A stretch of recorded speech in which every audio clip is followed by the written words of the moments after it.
been huge cultural change in the last few decades. Same-sex marriage would have been unthinkable 20 or 30 years ago, and now it's almost universally accepted in the Western world.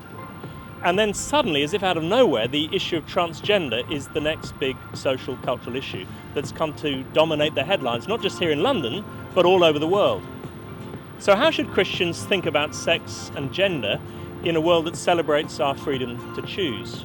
How should we respond to all of this, not just in the media and the wider culture, but closer to home in our communities, families and churches? And how should we respond to someone who's transitioning gender or has already transitioned? And what if the sense of not fitting with the sex of one's birth is a deeply personal one for us? How should we respond? What light does the Bible shed on this complex and deeply personal question? I hope this short book will give you an overview and a starting point for constructive discussion as we seek to live in a world with different values and love, serve and relate to transgender people. It doesn't have all the answers to everything, certainly not. There's no way we could do that in such a short space.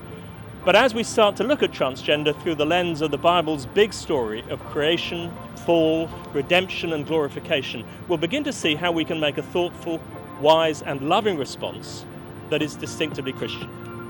It's very important to remember as we think about this subject, we're not just talking about issues, but people, precious individuals, each created and loved by God. People who, like all of us, are lost without Christ. And this isn't just a book to read. We hope to help you start talking it through with each other as church leadership teams, as ordinary believers. Use the discussion guide to get to grips with this question so we can get better thinking biblically, acting wisely, and relating lovingly.